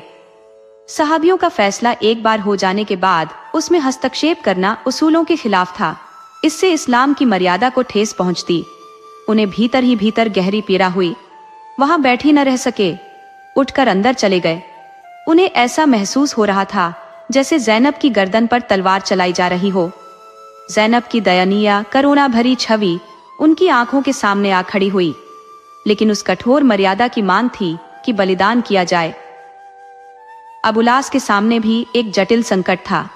एक तरफ गुलामी का अपमान था, दूसरी तरफ जुदाई की तीखी पीड़ा। अंततः उन्होंने निश्चय किया कि इस दर्द को सह लेंगे, पर अपमान नहीं सहेंगे। उन्होंने अपने प्रेम को अपने स्वाभिमान पर बलिदान कर दिया। बोले, मुझे आपका फैसला मंजूर है। ज़ैनब ही मेरी रिहाई की कीमत होगी। ये तय हुआ कि ज़ैद अबू लास के साथ चले और आबादी से दूर ठहरे। अबू लास अपने घर जाकर ज़ैनब को वहीं भेज दे। अबू लास पर इतना भरोसा था कि वे अपना वादा निभाएंगे। अबू लास घर पहुंचे तो ज़ैनब उनसे गले मिलने दौड़ी, लेकिन अबू लास पीछे हट गए और दर्द भरे स्वर में बोले, नहीं ज़ैनब, मैं तुमसे गले नहीं मिलूंगा। मैंने तुम्हें अपनी रिहाई की कीमत के रूप में सौंप दिया है। अब मेरा तुमसे कोई रिश्ता नहीं बचा। यह तुम्हारा हार है, इसे ले लो और तुरंत यहाँ से रवाना होने की तैयारी करो। जैद तुम्हें लेने आए हैं। ज़ैनब पर मानो बिजली गिर पड़ी। उनके पैर थम गए, वह मूर्तिवत खड़ी रह गई। इस आघात ने उनके रक्त को जला दिया, आंसुओं को सूखा दिया, मानो चेतना ही न रही, रोने और चिल्लाने की भी शक्ति नहीं रही। एक पल के बाद उन्होंने माथा ठोक कर निर्दयी किस्मत के आगे सिर झुका दिया, चलने को तैयार हो गई। गहन निराशा उतनी कष्टप्रद नहीं होती जितना हम समझते हैं। इसमें एक निर्जीव शांति होती है। जहां सुख की उम्मीद नहीं होती, वहां दुख का बोझ भी हल्का हो जाता है। मदीने में रसूल की बेटी का जितना मान सम्मान होना चाहिए था, उतना होता था। वह अपने पिता के घर की मालकिन थी। धन दौलत थी, मान सम्मान था, गौरव था, धर्म था, बस प्रेम नहीं था। आंखों में सब कुछ था, केवल आत्मा नहीं थी। पति के वियोग में आंसुओं से बहती रहती थी। जिंदा थी, मगर जिंदा लाश की तरह। 3 साल 3 युगों की तरह बीत गए। समय का माप प्रेम के संसार में अलग ही होता है। उधर अबुलास ने पूरी शक्ति के साथ धन कमाने में खुद को झोंक दिया। महीनों घर का मोह न देखते, हंसी मजाक सब भूल गए। धन ही अब उनके जीवन का एकमात्र सहारा था। उनके प्रेम विहीन हृदय को किसी भूल भुलैया जैसी चीज की तलाश थी। निराशा और चिंता अक्सर शराब से शांत होती है, प्रेम उन्माद से। अबुलास को धन का नशा चढ़ गया। धन के आड़ में छिपा हुआ वियोग दुख था, माया के पर्दे में छिपा हुआ प्रेम का विराग। सर्दियों के दिन थे, खून नसों में जम सा जाता था। अबुलास मक्का से माल लाद कर एक कारवां के साथ रवाना हुए। रकफों का एक दल भी साथ था। कुरैशियों ने मुसलमानों के कई काफिले लूट लिए थे। अबुलास को आशंका थी कि मुसलमानों के काफिले पर भी हमला हो सकता है। अबुलास को शंका थी कि मुसलमान हमला कर सकते हैं, इसीलिए उन्होंने मदीना की राह छोड़ एक वैकल्पिक मार्ग अपना लिया। परंतु दुर्भाग्य से मुसलमानों को इस गुप्त योजना की भनक लग ही गई। जैद ने अपने 70 जांबाज साथियों के संग काफिले पर आक्रमण कर दिया। धन के उपासक धर्म के योद्धाओं से कैसे जीत सकते थे? 70 लोगों ने सैकड़ों को परास्त कर खदेड़ दिया। कुछ मारे गए, ज्यादातर भाग खड़े हुए और कुछ को बंदी बना लिया गया। मुसलमानों के हाथ अपार संपत्ति लगी और कैदियों के रूप में लाभ भी मिला। अबुलास फिर से कैद में जकड़े गए। कैदियों के भाग्य का फैसला करने के लिए परंपरा के अनुसार एक पंचायत गठित की गई। जब ज़ैनब को यह खबर मिली तो उनके हृदय में आशा की चिंगारी फिर से जल उठी। आशा कभी मरती नहीं, बस मौन हो जाती है। पिंजरे में बंद पक्षी की तरह बेचैनी से तड़पने लगी, लेकिन वे कर भी क्या सकती थी? किससे अपनी पीड़ा कहती? इस बार फिदिये का कोई ठिकाना भी नहीं था। हे खुदा, अब क्या होगा? सोचकर उनकी बेचैनी बढ़ गई। पंचों ने इस बार हजरत मोहम्मद को ही अपना अध्यक्ष चुना। हजरत ने पहले मना किया, लेकिन अंततः सहमति जतानी पड़ी। अबुलास सिर झुकाए बैठे थे। हजरत ने उन पर एक बार करुणा भरी दृष्टि डाली, फिर नजरें नीची कर ली। पंचायत की प्रक्रिया आरंभ हुई। बाकी कैदियों के घरों से फिदिया आ गया था, उन्हें रिहा कर दिया गया। लेकिन अबुलास के घर से फिदिया नहीं आया था। हजरत ने आदेश दिया, इनका सारा माल और असबाब जब्त कर लिया जाए और इन्हें तब तक कैद में रखा जाए जब तक कि कोई इन्हें छुड़ाने ना आए। उनके अंतिम शब्द थे, अबुलास, इस्लाम की नीति के अनुसार तुम गुलाम हो। तुम्हें बाजार में बेचकर यह धन मुसलमानों में वितरित होना चाहिए था, लेकिन तुम ईमानदार व्यक्ति हो, इसलिए तुम्हारे साथ यह छूट दी जा रही है। ज़ैनब दरवाजे के पास छिपकर बैठी हुई थी। जब उन्होंने हजरत का यह फैसला सुना तो वे फूट फूट कर रो पड़ी। फिर बाहर आकर अबुलास का हाथ पकड़कर बोली, अगर मेरा शौहर गुलाम है तो मैं उसकी दासी हूँ। हम दोनों साथ बिकेंगे या साथ कैद होंगे। हजरत बोले, ज़ैनब, मुझे लज्जित न करो, मैं वही कर रहा हूँ जो मेरा कर्तव्य है। न्याय की कुर्सी पर बैठने वाले को प्रेम और द्वेष दोनों से ऊपर होना चाहिए। भले ही इस नीति की स्थापना मैंने की है, पर अब मैं उसका स्वामी नहीं, केवल एक सेवक हूँ। अबुलास से मुझे जितना स्नेह है, ये खुदा के सिवा और कोई नहीं जान सकता। इस आदेश को देते हुए मुझे जितना मानसिक और आत्मिक कष्ट हो रहा है, उसका अंदाजा हर एक पिता कर सकता है, पर खुदा का रसूल न्याय और नीति को अपने व्यक्तिगत भावनाओं से कलंकित नहीं कर सकता। सहाबियों ने हजरत की न्यायप्रियता को सुना तो प्रभावित हो उठे। अब्बू जफर ने निवेदन किया, हजरत, आपने अपना फैसला सुनाया, लेकिन हम सब इस मामले में सहमत हैं कि अबुलास जैसे प्रतिष्ठित व्यक्ति के लिए यह सजा भले ही न्यायोचित हो, परंतु बहुत कठोर है। हम सर्वसम्मति से उसे रिहा करने और उसका जब्त किया गया माल लौटाने की अनुमति मांगते हैं। अबुलास हजरत मोहम्मद की इस निष्पक्षता से हैरान रह गए। न्याय का इतना उच्च आदर्श, मर्यादा का ऐसा सम्मान, आहा, अपने पुत्र स्नेह को नीति पर न्यौछावर कर दिया। हे महात्मा, तुम धन्य हो। संसार का कल्याण ऐसे ही निस्वार्थ महानुभावों से होता है। ऐसी ही नीति के अनुयायी राष्ट्रों का निर्माण करते हैं, सभ्यताओं का उत्थान करते हैं। मक्के लौटकर अबुलास ने अपना हिसाब किताब साफ किया, लोगों का धन लौटाया, कर्ज चुकाए और धन संपदा त्याग कर हजरत मोहम्मद की सेवा में जा पहुंचे।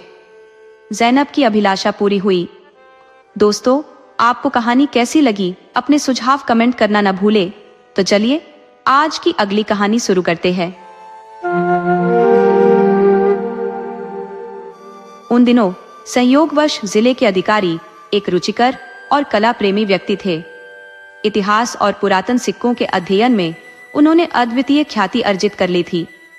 यह ईश्वर की ही लीला रही होगी कि दफ्तर के औपचारिक और नीरस कार्यों के बीच उन्हें ऐतिहासिक अन्वेषण के लिए समय कैसे मिल जाता था।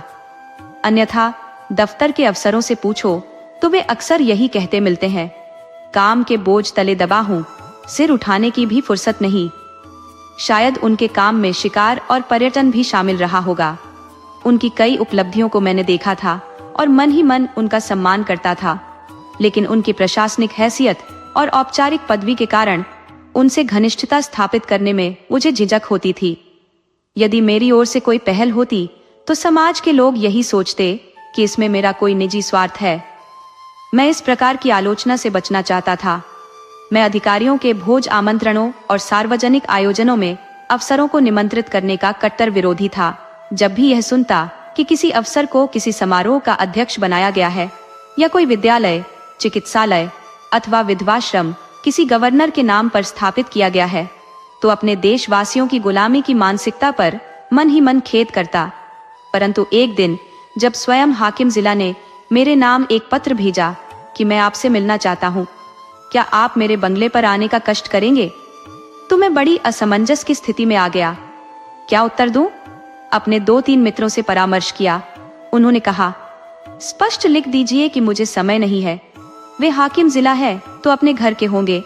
ये कोई सरकारी या औपचारिक काम नहीं है जो आपका जाना आवश्यक हो। व्यक्तिगत मुलाकात के लिए जाना आपके स्वाभिमान के विरुद्ध है। आखिर वे स्वयं आपके घर क्यों नहीं आए? क्या इससे उनकी प्रतिष्ठा में कमी आ जाती? यह भी जोड़ा, यही तो समस्या है। इन हिंदुस्तानी अधिकारियों को दफ्तर से बाहर भी अपने पद की अकड़ दिखाने की आदत है। शायद अपने घर में भी वे यही अफसरी रौब दिखाते होंगे। एक मित्र जो हास्य कथाओं का चलता फिरता खजाना थे, ने भारतीय अधिकारियों पर कई मनोरंजक किस्से सुनाए। एक बार एक अधिकारी अपने ससुराल गए। पत्नी को विदा कराना था। जैसा कि प्रचलित रिवाज है, ससुर जी ने पहली बार में ही बेटी को विदा करना उचित नहीं समझा। बोले, बेटा इतने दिनों बाद घर आई है, अभी विदा कैसे कर दे? कम से कम 6 महीने रहने दो। उधर धर्मपत्नी ने भी नायन के जरिए संदेश भिजवा दिया, मैं अभी नहीं जाना चाहती। आखिर मेरे माता पिता से भी तो कोई संबंध है। मैं क्या तुम्हारे हाथ बिक चुकी हूँ? दामाद साहब, जो बड़े अफसर थे, ये बात सुनते ही ताव में आ गए। तुरंत घोड़े पर चढ़े और सदर की ओर कूच कर गए। अगले ही दिन ससुर जी के नाम सम्मन जारी करवा दिया। बेचारे बूढ़े ससुर जी मजबूर होकर अपनी बेटी को लेकर दामाद के दरवाजे पर हाजिर हो गए। तब कहीं जाकर मामला ठंडा हुआ। अब ऐसे मिथ्याभिमानी लोग और उनकी आदतें, और फिर तुम्हें हाकिम जिला से क्या मतलब? मान लो अगर तुमने कोई विद्रोही लेख लिखा तो वे तुम्हें तुरंत गिरफ्तार कर लेंगे। उनसे जरा भी रहम की उम्मीद न रखना। साफ कह देंगे, सरकार का हुक्म है, मैं मजबूर हूँ। और फिर तुम्हें तो नायब तहसीलदार या कानून को बनने की चाह भी नहीं, तो क्यों बेवजह अपनी इज्जत कटाओ। लेकिन मुझे दोस्तों की ये सलाह बिल्कुल नहीं भाई। जब एक भला इंसान खुद तुम्हें निमंत्रण देता है तो महज इसलिए इनकार करना कि वह हाकिम जिला है, ये तो सीधी सीधी जिद है। बेशक अगर वे खुद मेरे घर आ जाते तो उनकी प्रतिष्ठा में कोई कमी नहीं आती। बड़े दिल वाला आदमी बेमनमानी दिखाता भी नहीं, लेकिन भाई जिले की अफसरी का भी अपना रुतबा है। और फिर एक मामूली उपन्यासकार की क्या औकात। इंग्लैंड या अमेरिका में तो गल्पकारों और लेखकों के यहाँ खुद प्रधानमंत्री भी आने में गर्व महसूस करते हैं, तो फिर हाकिम जिला क्या चीज है। लेकिन यह तो भारत है, जहाँ कभी बड़े बड़े राजा महाराजाओं के दरबार में कवि उनके यशगान के लिए लाइन लगाए खड़े रहते थे। आज भी लेखक बिना बुलाए इनाम की उम्मीद में किसी की खिदमत को तैयार हो जाते हैं, और तुम यह सोचते हो कि हाकिम जिला तुम्हारे घर आ जाएगा। सच कहूं तो तुम्हारी अकड़ और नखरे देखकर कोई क्यों आए। वह तो जिले का मालिक है, अगर उसमें थोड़ा अहंकार हो भी तो क्या बुरा है। इसे उसकी कमजोरी समझो, बेहूदगी कहो या मूर्खता, लेकिन इसे अनुचित मत मानो। देवता होना बड़ी बात है, लेकिन इंसान होना कोई गुनाह तो नहीं। और मुझे तो यह कहने में भी झिझक नहीं कि भगवान का शुक्र करो कि वे तुम्हारे घर नहीं आए, वरना उनकी मेहमान नवाजी का इंतजाम तुम्हारे पास था भी कहाँ। तुम्हारे घर की हालत ये है कि एक ढंग की कुर्सी भी नहीं। क्या उन्हें 3 टांगों वाले पुराने तख्त पर बैठाते या फिर मटमैली चटाई पर। खुद 3 पैसे की बीड़ी पीकर खुश हो जाते हो, पर उनके लिए 2 रुपए का सिगार खरीदने की औकात भी नहीं है। तुम्हें तो यह तक नहीं पता कि वह सिगार कहाँ मिलता है, उसका नाम क्या है। इसे अपनी खुशकिस्मती समझो कि अफसर साहब तुम्हारे घर नहीं आए और तुमसे मिलने के लिए बुला लिया, वरना 4-5 रुपए तो खर्च होते ही ऊपर से शर्मिंदगी भी उठानी पड़ती। और अगर तुम्हारे दुर्भाग्य से उनकी पत्नी भी साथ होती तो जमीन में गड़ जाने के अलावा कोई चारा न बचता। तुम या तुम्हारी पत्नी उस महिला की खातिरदारी कैसे करते। वह तुम्हारे उस दीवान खाने में रुकने वाली नहीं थी जिसे तुमने गरीबाना अंदाज में सजा रखा है। वहां भले ही गरीबी झलकती हो, पर फूहड़पन नहीं। लेकिन भीतर का हाल हर कदम पर बदसूरती दिखती। तुम अपने पुराने कपड़ों में तंगहाली के साथ संतोषपूर्वक जी सकते हो, मगर कोई स्वाभिमानी व्यक्ति यह सहन नहीं करेगा कि उसकी बदहाली दूसरों के मनोरंजन का विषय बन जाए। ऐसी लेडी साहिबा के सामने तो तुम्हारी आवाज ही बंद हो जाती। खैर, मैंने हाकिम जिला का निमंत्रण स्वीकार कर लिया। यद्यपि उनके व्यक्तित्व में अवसरी ठाट बाट की छाया थी, लेकिन उनके स्नेह और उदारता ने उसे काफी हद तक ढक दिया। उन्होंने मुझे शिकायत का कोई मौका नहीं दिया। अवसरी स्वभाव को पूरी तरह बदल पाना उनके बस की बात नहीं थी। ये प्रसंग मेरे लिए कोई बड़ा महत्व नहीं रखता था। उन्होंने बुलाया, मैं गया, थोड़ी बातचीत की और लौट आया। इसे बताने की जरूरत ही क्या थी, मानो सब्जी लेने बाजार गया था। लेकिन न जाने कैसे ये बात चारों ओर फैल गई। खास तौर पर कुछ समूहों में चर्चा होने लगी कि मेरी और हाकिम जिला की गहरी दोस्ती है और वह मेरा बहुत सम्मान करते हैं। बात बढ़ते बढ़ते यहाँ तक पहुँच गई कि कहाँ जाने लगा, वह मुझसे सलाह लिए बिना कोई रिपोर्ट या निर्णय नहीं करते। कोई चालाक व्यक्ति इस तरह की अफवाह से अपना फायदा उठा सकता था। स्वार्थी लोग तो ऐसी बातें सुनकर बावले हो जाते हैं। इन्हें तिनके का सहारा काफी लगता है।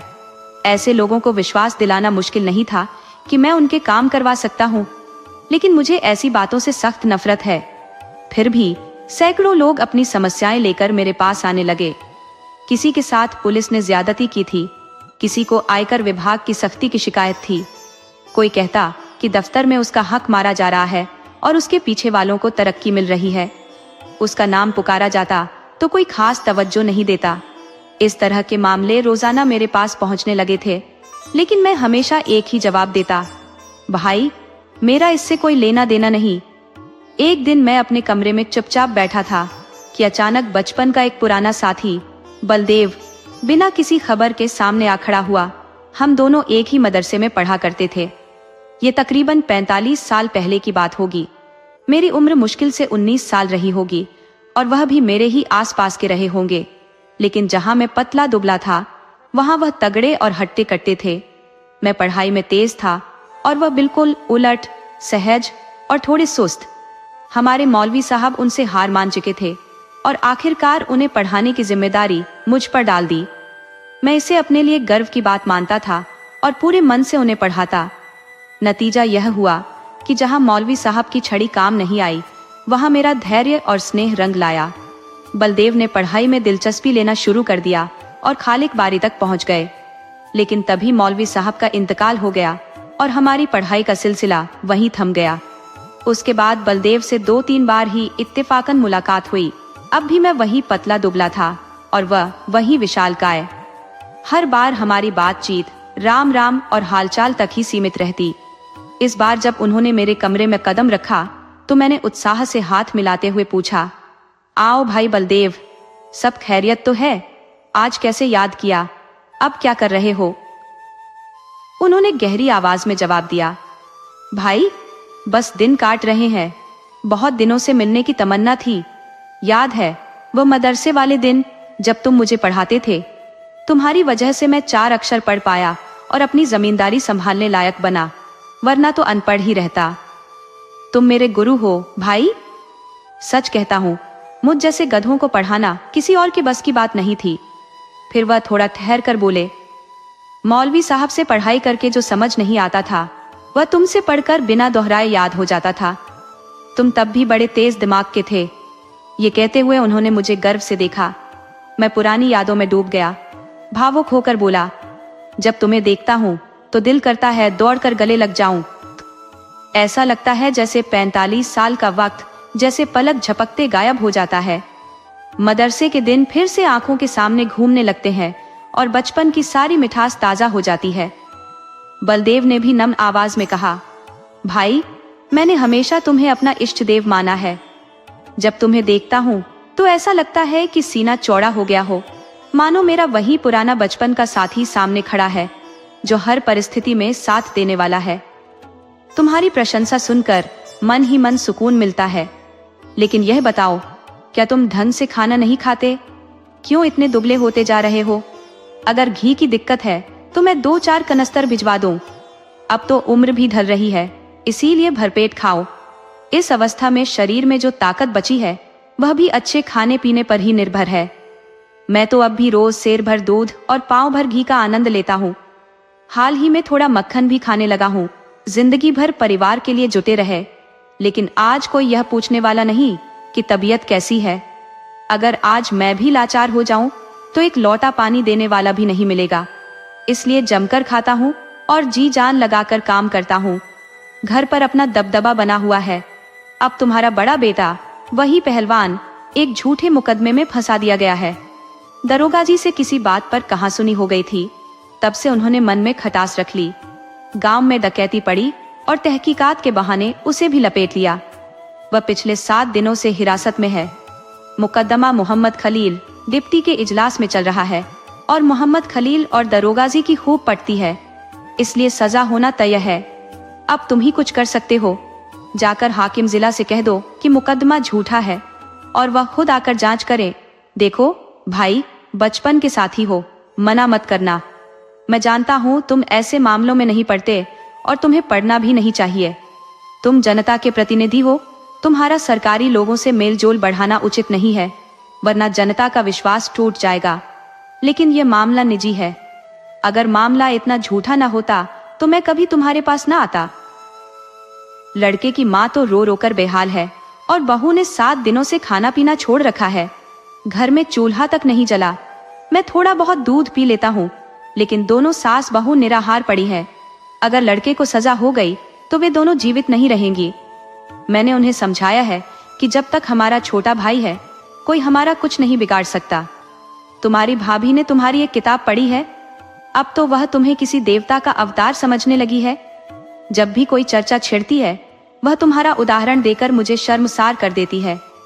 मैं भी साफ कह देता हूँ कि उस लड़के जैसी तीव्र बुद्धि मेरे पास नहीं है। तुम्हें उसके नजरिए से नीचा दिखाने के लिए कभी तुम्हें छोकरे, कभी कमजोर और न जाने क्या क्या कहता हूँ, लेकिन तुम्हारे सामने मेरी बातें बेअसर हो जाती हैं। मैं गंभीर संकट में फंस गया था। जितनी आपत्तियां मेरी ओर से हो सकती थी बलदेव सिंह ने पहले ही निपटा दी थी। उन्हें दोहराने का कोई मतलब नहीं था। अब मुझे कोई उपाय नहीं सूझा सिवाय इसके कि साहब से जाकर बात करूं। हाँ, इतना जरूर जोड़ दिया कि मुझे भरोसा नहीं है कि मेरे कहने से कोई खास फर्क पड़ेगा, क्योंकि सरकारी मामलों में अधिकारी हमेशा अपने मातहतों का पक्ष लेते हैं। बलदेव सिंह ने मुस्कुराते हुए कहा, इसकी फिक्र मत करो, तकदीर में जो लिखा है वह तो होकर रहेगा, बस तुम जाकर अपनी बात कह दो। मैंने कहा, ठीक है, तो कल जाओगे? हाँ, जरूर जाऊंगा। ये कहना मत भूलना कि आप खुद आकर जांच करें। हाँ, ये जरूर कहूंगा, और यह भी कह देना कि बलदेव सिंह मेरा भाई है। मुझे झूठ बोलने पर मजबूर मत करो। तुम मेरे भाई नहीं हो, मैंने तो हमेशा तुम्हें अपना भाई ही माना है। ठीक है, यह भी कह दूंगा। बलदेव सिंह को विदा करके मैंने चैन की सांस ली और आराम से खाना खाकर लेट गया। मैंने उससे पीछा छुड़ाने के लिए झूठा वादा कर दिया था। मेरा हाकिम जिला से कुछ कहने का कोई इरादा नहीं था। मैंने पहले ही यह साफ कर दिया था कि अधिकारी आमतौर पर पुलिस के मामलों में दखल नहीं देते, इसलिए अगर सजा हो भी गई तो यह कहने का बहाना रहेगा कि साहब ने मेरी बात नहीं मानी। कई दिन बीत चुके थे, मैं उस घटना को लगभग भूल ही चुका था। एक दिन अचानक बलदेव सिंह अपने पहलवान बेटे के साथ मेरे कमरे में आ धमके। उनका बेटा अदब से झुककर मेरे चरणों पर सिर रखकर एक किनारे खड़ा हो गया। बलदेव सिंह बोले, भैया, पूरी तरह निर्दोष करार दिया गया। साहब ने दारोगा को बुलाकर जमकर फटकार लगाई। बोले, तुम शरीफ आदमियों को सताते और बेवजह बदनाम करते हो। अगर दोबारा ऐसा झूठा मुकदमा लेकर आए तो बर्खास्त कर दिए जाओगे। दारोगा जी को शर्म से पानी पानी होना पड़ा। मैंने उन्हें झुककर सलाम किया। उनके चेहरे की हताशा देखने लायक थी। ये सब आपकी सिफारिश का चमत्कार है भाईजान। अगर आप न होते तो हम पूरी तरह बर्बाद हो जाते। आप मानिए न मानिए, आपने हमारे परिवार के 4 प्राण बचा लिए। सच कहूं तो मैं आपके पास आते हुए बहुत घबरा रहा था। लोगों ने कहा था, उनके पास मत जाओ, वह बड़े बेदर्द इंसान है, किसी का भला करने का नाम नहीं लेते। लेकिन मेरे दिल में कहीं न कहीं यह भरोसा था कि आप जरूर मदद करेंगे। मेरा राम कहता रहा, वह चाहे कितने ही रूखे क्यों न लगे, पर मेरी सहायता जरूर करेंगे। इतना कहते हुए बलदेव सिंह ने अपने बेटे को इशारा किया। वह तुरंत बाहर गया और एक बड़ा सा गट्ठर उठाकर ले आया, जिसमें तरह तरह की देहाती सौगातें बंधी हुई थी। मैंने बार बार कहा, अरे ये सब क्यों लाए, इनकी क्या जरूरत थी? आप तो बस सीधे साधे गांव के लोग हैं, ये सब व्यर्थ है। लेकिन कौन सुनता। खोया, दही, मटर की फलियां, अमावट, ताजा गुड़ और न जाने क्या क्या लेकर आए थे।